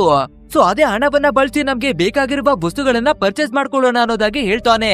ಆದ್ರೆ ನಮ್ಮ ಹೀರೋಗೆ ಐಡಿಯಾ ಒಂದು ಚೂರು ಕೂಡ ಇಷ್ಟವಾಗೋದಿಲ್ಲ. ಸೊ ನಾವು ಬೇರೆ ಯಾವ್ದಾದ್ರು ದಾರಿಯನ್ನು ಹುಡ್ಕೋಣ ಅನ್ನೋದಾಗಿನೇ ಹೇಳಿ ಬರ್ತಾನೆ. ಆದ್ರೆ ನಮ್ಮ ಡೆರಿಗೂ ಸೀದಾ ಅಮೆಂಡಾ ಅವಳ ಹತ್ರಕ್ಕಾಗಿನೇ ಬಂದು ನಾವು ಆ ಪೌಡರ್ ಗಳನ್ನ ಹೇಗಾದ್ರೂ ಮಾಡಿ ಸಮುದ್ರದಿಂದ ಹೊರಗಡೆ ತೆಗಿಯೋಣ ಅಂಡ್ ಅದನ್ನ ಮಾರಿ ನಮ್ಗೆ ಬೇಕಾದ ಎಕ್ವಿಪ್ಮೆಂಟ್ ಗಳನ್ನ ಪರ್ಚೇಸ್ ಮಾಡೋಣ ಅನ್ನೋದಾಗಿನೇ ಹೇಳ್ಕೊತಾನೆ. ಸೊ ನಮ್ಮ ಅಮೆಂಡಾ ಕೂಡ ಸರಿ ಓಕೆ ಅನ್ನೋದಾಗಿ ಒಪ್ಕೋತಾಳೆ. ಆದ್ರಿಂದ ಡೆರಿಕು ಮತ್ತೆ ಅಮೆಂಡಾ ಮತ್ತೆ ಆ ಸಮುದ್ರದ ಒಳಗಡೆಗಾಗಿನೇ ಬಂದು ಇವರಿಗೆ ಬೇಕಾಗುವಷ್ಟು ಒಂದಷ್ಟು ಪ್ಯಾಕೆಟ್ ಗಳನ್ನ ಎತ್ಕೊಂಡು ಬರ್ತಾರೆ. ನಂತರ ನೆಕ್ಸ್ಟ್ ಡೇ ಮಾರ್ನಿಂಗ್ ಆಗ್ಬೇಕಾದ್ರೆ ನಮ್ಮ ಡೆರಿಕು ಆ ಪ್ಯಾಕೆಟ್ ಗಳನ್ನ ಎತ್ಕೊಂಡು ಅದೇ ಇವರೆಲ್ಲರಿವೆ ಒಂದು ಕ್ಲಬ್ ನ ಒಳಗಡೆ ಹೋಗಿ ಎಂಜಾಯ್ ಅನ್ನ ಮಾಡಿ ಬರ್ತಾರೆ ಅಲ್ವಾ. ಸೊ ಸೀದಾ ಕ್ಲಬ್ ನ ಓನರ್ ಆಗಿರುವ ಟ್ರಿಮ್ ಅನ್ನುವ ವ್ಯಕ್ತಿಯನ್ನ ಬಂದು ಭೇಟಿ ಮಾಡ್ತಾರೆ. ಅಂಡ್ ಅಲ್ಲಿ ಬಂದು ನೋಡ್ಬೇಕಾದ್ರೆ ನಮ್ಮ ಡೆರಿಕು ಸ್ವಲ್ಪ ಶಾಕ್ ಆಗ್ತಾನೆ. ಯಾಕಂದ್ರೆ ಇವನು ಹೋದ್ಸಲ ಕ್ಲಬ್ ನ ಒಳಗಡೆ ಬಂದಿರ್ಬೇಕಾದ್ರೆ ಒಂದು ಗೂಂಡನ ಹತ್ರ ಜಗಳವನ್ನ ಮಾಡ್ಕೊಂಡಿದ್ದ ಅಲ್ವಾ. ಆ ಗೂಂಡ ಬೇರೆ ಯಾರಿವೆ ಅಲ್ಲ, ಈ ಟ್ರಿಮ್ ಅನ್ನುವ ಓನರ್ ಇದ್ದಾನೆ ಅಲ್ವಾ, ಅವನ ಅಸಿಸ್ಟೆಂಟ್. ಸೊ ಇದನ್ನ ನೋಡಿ ಶಾಕ್ ಆಗ್ಬೇಕಾದ್ರೆ ಫಟ್ ಅಂತ ನಮ್ಮ ಹೀರೋವಿಗೆ ಕಾಲ್ ಅನ್ನ ಮಾಡಿ ನೀನು ಆದಷ್ಟು ಬೇಗ ನಾವು ಇರುವ ಜಾಗಕ್ಕಾಗಿನೇ ಬಂದ್ಬಿಡು ಅನ್ನೋದಾಗಿ ನಮ್ಮ ಜೇರಿಯನ್ನ ಕರೀತಾನೆ. ಸರಿ ಓಕೆ ಅಂತ ನಮ್ಮ ಜೇರಿ ಕೂಡ ಅವನು ಕಳ್ಸಿರುವ ಲೊಕೇಶನ್ಗೆ ಬಂದು ನೋಡ್ಬೇಕಾದ್ರೆ ನಮ್ಮ ಡೆರಿಕು, ಅಮೆಂಡಾ ಮತ್ತೆ ಓನರ್ ಆಗಿರುವ ಟ್ರಿಮ್ಮು ಮತ್ತೆ ಗೂಂಡಾ ಎಲ್ರು ಕೂಡ ಆಲ್ರೆಡಿ ಜಾಗದಲ್ಲಿ ಒಟ್ಟಿಗೆ ಸೇರಿದ್ದಾರೆ. ಅಂಡ್ ನಮ್ಮ ಡೆರಿ ಕೂಡ ಒಂದಷ್ಟು ಪ್ಯಾಕೆಟ್ ಗಳನ್ನ ಸಮುದ್ರದಿಂದ ಎತ್ಕೊಂಡು ಬಂದಿದ್ದಾನೆ ಅಲ್ವಾ. ಸೊ ಇವಾಗ ಆ ಪ್ಯಾಕೆಟ್ ಗಳನ್ನ ಈ ಟ್ರಿಮ್ ಅನ್ನುವ ಓನರ್ ನ ಮುಂದೆ ಮುಡುಗ್ಬೇಕಾದ್ರೆ ಅದನ್ನ ನೋಡುವ ನಮ್ಮ ಹೀರೋವಿಗೆ ಅರ್ಥವಾಗ್ಬಿಡುತ್ತೆ ಈ ಡೆರಿಕು ಮತ್ತೆ ಅಮೆಂಡಾ ಇಬ್ರು ಕೂಡ ಮತ್ತೆ ಸಮುದ್ರದ ಒಳಗಡೆ ಹೋಗಿ ಎತ್ಕೊಂಡು ಬಂದಿದ್ದಾರೆ ಅಂತ. ಸೊ ಇದೇ ರೀತಿಯಾಗಿರ್ತಾ ಇರ್ಬೇಕಾದ್ರೆ ಈ ಪ್ಯಾಕೆಟ್ ಗಳನ್ನ ನೋಡುವ ಟ್ರಿಮ್ ಅನ್ನುವ ಓನರ್, ಲೋ ನೀವೆಲ್ಲ ಸೇರ್ಕೊಂಡು ನನ್ನನ್ನ ಬಕ್ರ ಮಾಡೋದಕ್ಕಾಗಿ ನೋಡ್ತಾ ಇದ್ದೀರಾ? ಆಕ್ಚುಲ್ ಆಗಿ ಹೇಳ್ಬೇಕು ಅಂದ್ರೆ ಈ ಪ್ಯಾಕೆಟ್ ಗಳು ನನ್ನದೇ, ನನ್ನ ಮಾಲನ್ನೇ ತಂದು ನನ್ಗೆ ಮಾರೋದಕ್ಕಾಗಿ ನೋಡ್ತಾ ಇದ್ದೀರಾ ಅನ್ನೋದಾಗಿನೇ ಹೇಳ್ತಾನೆ.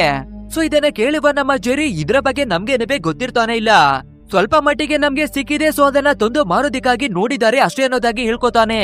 ಬಟ್ ಆದ್ರೆ ಆ ಟ್ರಿಮ್ಮು ಇವರ ಮಾತನ್ನ ಕೇಳೋದಕ್ಕಾಗಿ ರೆಡಿ ಇಲ್ಲ.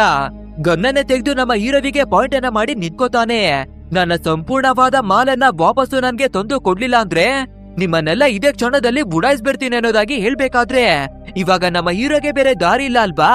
ಸೊ ಸಮುದ್ರದ ಒಳಗಡೆ ಇನ್ನವೇ ಯಥೇಚ್ಛವಾಗಿ ಪ್ಯಾಕೆಟ್ ಗಳು ಇದಾವೆ, ಆದ್ರೆ ಅದನ್ನ ತರೋದಿಕ್ಕೆ ನಾರ್ಮಲ್ ಆದ ಬೋಟ್ ನಲ್ಲಿ ಆಗಲ್ಲ. ನಮ್ಗೆ ತುಂಬಾನೇ ದೊಡ್ಡ ದೊಡ್ಡ ಎಕ್ವಿಪ್ಮೆಂಟ್ ಗಳು, ದೊಡ್ಡ ದೊಡ್ಡ ಬೋಟ್ ಗಳು ಬೇಕು ಅನ್ನೋದಾಗಿನೇ ಕೇಳ್ಕೊತಾನೆ.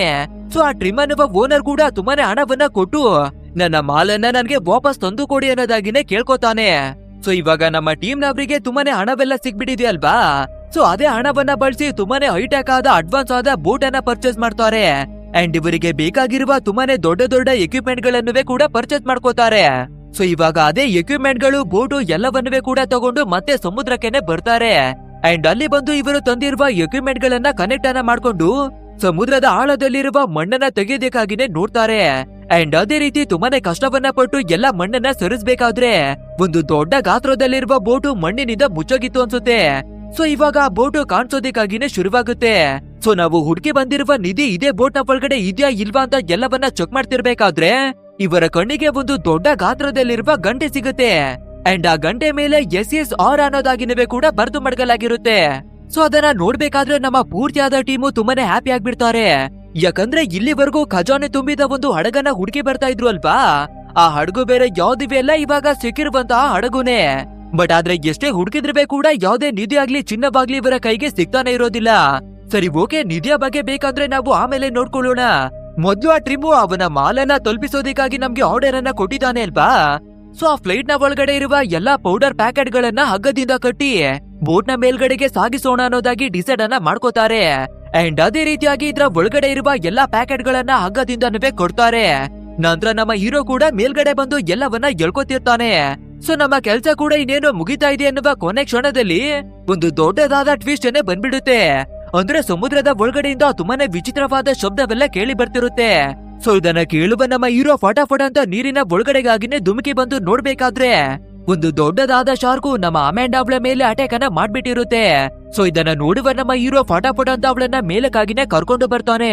ಅಂಡ್ ಅವಳಿಗೆ ಏನಾಗಿದೆ, ಅವಳು ಸರಿಯಾಗಿದ್ದಾಳ ಅಂತ ಚೆಕ್ ಮಾಡಿ ನೋಡ್ಬೇಕಾದ್ರೆ ಅವಳು ಉಸಿರಾಡೋದನ್ನ ನಿಲ್ಸಿ ತೀವ್ರವಾಗ್ಬಿಡ್ತಾಳೆ.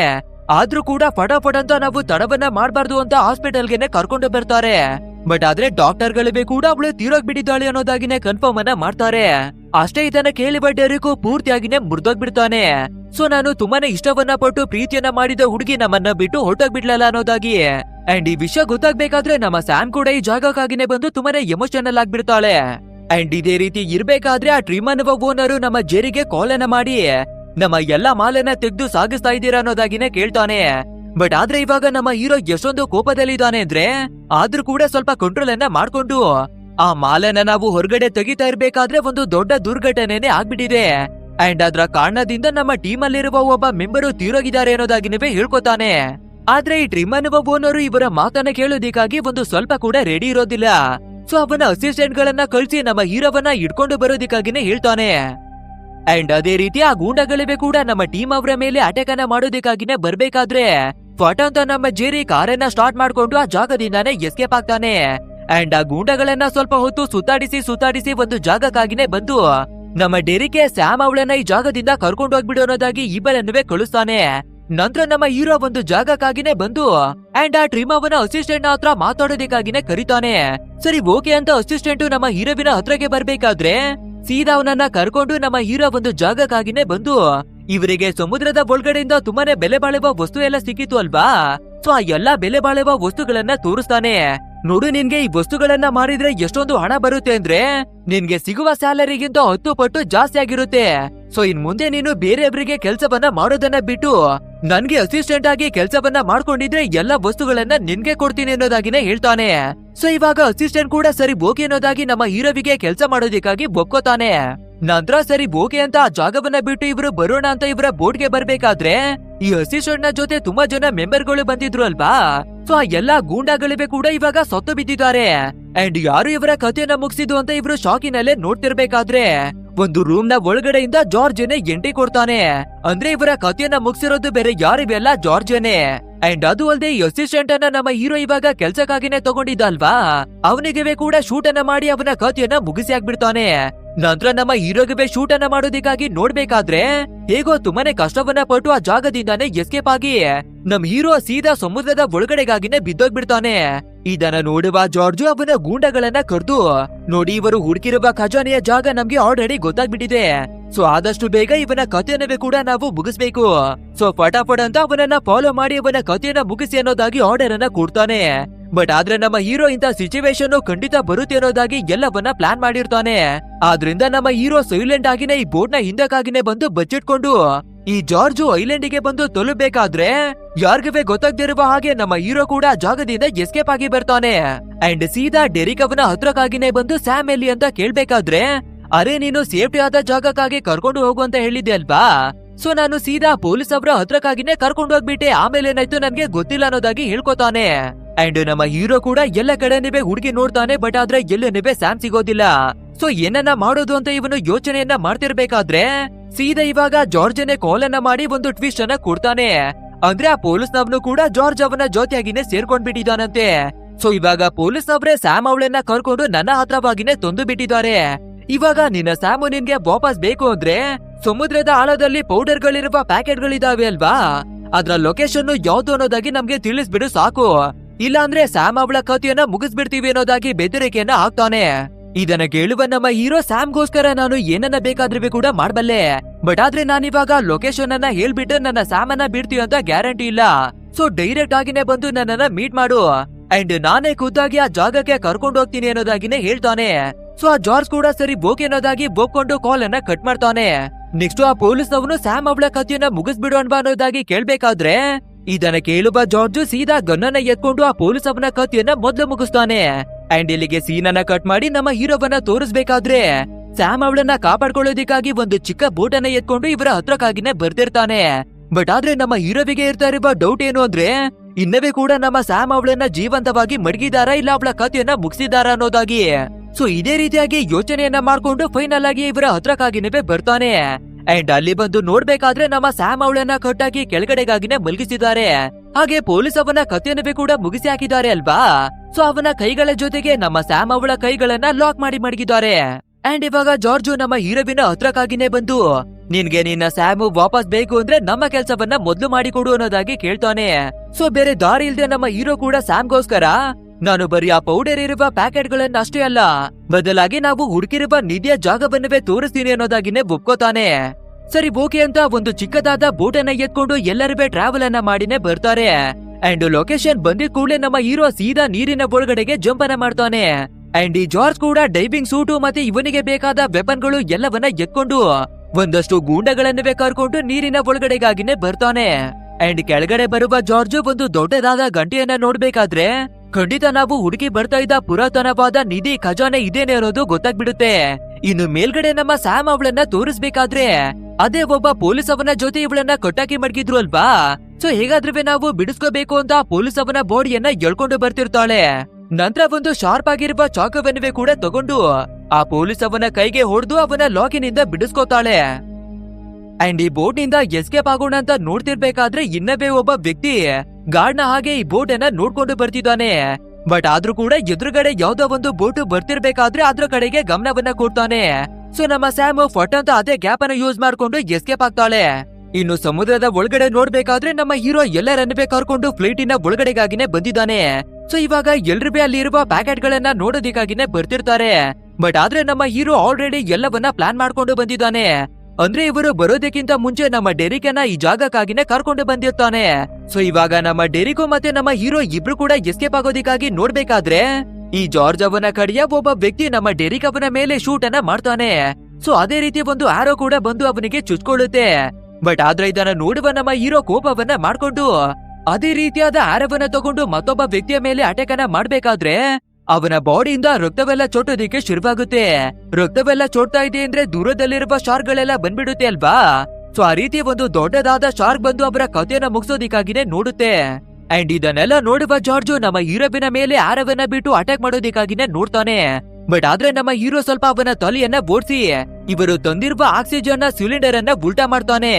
ಇನ್ನೇನು ಆ ಜಾರ್ಜು ಬಾಣವನ್ನ ಬಿಟ್ಟು ನಮ್ಮ ಮೇಲೆ ಅಟ್ಯಾಕ್ ಅನ್ನ ಮಾಡ್ತಾನೆ ಅನ್ನುವ ಕೊನೆ ಕ್ಷಣದಲ್ಲಿ ನಮ್ಮ ಹೀರೋ ಆ ಸಿಲಿಂಡರ್ ಅನ್ನ ನಾಬ್ ಅನ್ನ ಓಪನ್ ಮಾಡ್ಬೇಕಾದ್ರೆ ಆ ಸಿಲಿಂಡರ್ ರಾಕೆಟ್ ನ ಹಾಗೆ ಉಲ್ಟವಾಗಿನೇ ನುಗ್ಗಿ ಜಾರ್ಜ್ ಅವನನ್ನ ಎಳ್ಕೊಂಡು ಈ ಫ್ಲೈಟ್ ನ ಒಳಗಡೆ ಇರುವ ಫ್ಯೂಲ್ ಟ್ಯಾಂಕ್ ನ ಒಳಗಡೆಗೆನೆ ಬಂದು ಬ್ಲಾಸ್ಟ್ ಆಗ್ಬಿಡುತ್ತೆ. ಸೊ ಫೈನಲಿ ಆ ಫ್ಲೈಟ್ ನ ಒಳಗಡೆ ಇರುವ ಎಲ್ಲಾ ಮಾಲುವೆ ಒಂದೇ ಕ್ಷಣಕ್ಕೆ ಸುಟ್ಟು ಬೂದಿ ಆಗ್ಬಿಡುತ್ತೆ. ಬಟ್ ಆದ್ರೆ ಇಲ್ಲಿ ಖುಷಿ ವಿಷಯ ಏನು ಅಂದ್ರೆ ನಮ್ಮ ಪೂರ್ತಿಯಾದ ಟೀಮು ಸೇಫ್ ಆಗಿನೇ ಹೊರಗಡೆ ಬರ್ತಾರೆ. ಅಂಡ್ ಇಲ್ಲಿಗೆ ಸೀನ್ ಅನ್ನ ಕಟ್ ಮಾಡಿ 6 ವಾರಗಳಾಗಿ ನಮ್ಗೆ ತೋರಿಸ್ಬೇಕಾದ್ರೆ ನಮ್ಮ ಡೆರಿಕ್, ಸ್ಯಾಮು, ಹೀರೋ ಮತ್ತೆ ಡ್ಯಾನಿ ಅನ್ನುವ ಮತ್ತೊಬ್ಬ ಹುಡುಗನನ್ನ ಕರ್ಕೊಂಡು ಮತ್ತೆ ಈ ಸಮುದ್ರದ ಒಳಗಡೆ ಇರುವ ನಿಧಿಯನ್ನ ಹುಡ್ಕೋದಿಕ್ಕಾಗಿನೇ ಬರ್ತಾರೆ. ಅಂಡ್ ಅದು ಅಲ್ಲದೆ ಇವರಿಗೆ ಒಂದು ದೊಡ್ಡ ಗಾತ್ರದ ವಸ್ತು ಸಿಕ್ಕಿತು ಅಲ್ವಾ. ಸೊ ಅದನ್ನ ಮೇಲಕ್ಕಾಗಿನೇ ಎತ್ಕೊಳ್ಳೋಣ ಅನ್ನೋದಾಗಿ ಹಗ್ಗವನ್ನ ಕಟ್ಟಿ ಎಳಿತಿರ್ತಾರೆ. ಸೊ ಇನ್ನೇನು ಎಳ್ಕೊಬಿಡ್ಬೇಕು ಅನ್ನುವ ಕೊನೆ ಕ್ಷಣದಲ್ಲಿ ಹಗ್ಗ ಕಟ್ಟಾಗಿ ಕೆಳಗಡೆಗಾಗಿನೇ ಬಿದ್ದೋಗ್ಬಿಡುತ್ತೆ. ಆ ರೀತಿ ನೀರಿನ ಒಳಗಡೆ ಬೀಳುವ ಭಾರವಾದ ವಸ್ತು ಇವರು ಒಂದು ದೊಡ್ಡ ಗಾತ್ರದ ಹಡಗನ್ನ ಹುಡುಕಿ ಮಡಗಿದ್ರು ಅಲ್ವಾ. ಸೊ ಅದೇ ಪುರಾತನ ಕಾಲದ ಹಡಗಿನ ಮೇಲ್ಗಡೆಗೆ ಬಂದು ಬೀಳ್ಬೇಕಾದ್ರೆ ಆ ಹಡಗಿನ ಒಂದು ಭಾಗ ಮುರಿದೋಗ್ಬಿಡುತ್ತೆ. ಸೊ ಆ ರೀತಿ ಮುರಿದೋಗೋದ್ರಿಂದ ನಮ್ಮ ಪೂರ್ತಿಯಾದ ಟೀಮು ನೀರಿನ ಒಳಗಡೆ ಬಂದು ನೋಡ್ತಾರೆ. ಅಂಡ್ ಆ ಮುರಿದೋಗಿರುವ ಜಾಗದಲ್ಲಿ ದೊಡ್ಡ ದೊಡ್ಡ ಗಾತ್ರದ ಚಿನ್ನದ ಬಿಸ್ಕೆಟ್ ಗಳೆಲ್ಲ ಇದ್ದಿರುತ್ತೆ. ಅಂದ್ರೆ ಇವರು ದೊಡ್ಡ ಗಾತ್ರದ ನಿಧಿಯನ್ನ ಇಲ್ಲಿವರೆಗೂ ಹುಡುಕಿ ಬಂದಿರ್ತಾ ಇದ್ರು ಅಲ್ವಾ. ಅದು ಬೇರೆ ಎಲ್ಲಿವೇ ಇಲ್ಲ, ಈ ದೊಡ್ಡ ಗಾತ್ರದ ಪುರಾಣ ಬೋಟ್ ನ ಒಳಗಡೆನೆ ಅಡಗಿಸಿ ಮಡಗಲಾಗಿದೆ. ಸೊ ಇವಾಗ ಅಪಾರವಾದ ಖಜಾನೆ ಫೈನಲ್ ಆಗಿ ನಮ್ಮ ಟೀಮಿನವರ ವಶಕ್ಕೇನೆ ಸಿಗುತ್ತೆ. ಅಂಡ್ ಇದೇ ಹ್ಯಾಪಿ ಎಂಡಿಂಗ್ ನ ಜೊತೆಗೆ ನಮ್ಮ ಇವತ್ತಿನ ಸ್ಟೋರಿ ಕೂಡ ಎಂಡ್ ಆಗುತ್ತೆ. ಗೈಸ್, ಈ ಮೂವಿ ಹೇಗಿತ್ತು ಅಂತ ತಪ್ಪದೆ ನಮ್ಗೆ ಕಮೆಂಟ್ ಮೂಲಕ ತಿಳಿಸಿ. ಹಾಗೆ ವಿಡಿಯೋವೇನಾದ್ರೂ ಇಷ್ಟವಾಗಿದ್ರೆ ಒಂದು ಲೈಕ್ ಅನ್ನ ಕೊಟ್ಟು ನಮ್ಮ ಚಾನೆಲ್ ಅನ್ನ ಸಬ್ಸ್ಕ್ರೈಬ್ ಮಾಡ್ಕೊಳ್ಳಿ. ಸರಿ, ಓಕೆ, ಮುಂದಿನ ಒಂದು ಅದ್ಭುತವಾದ ವಿಡಿಯೋದಲ್ಲಿ ಮತ್ತೆ ಭೇಟಿ ಆಗೋಣ. So thanks for watching guys and take care of your self.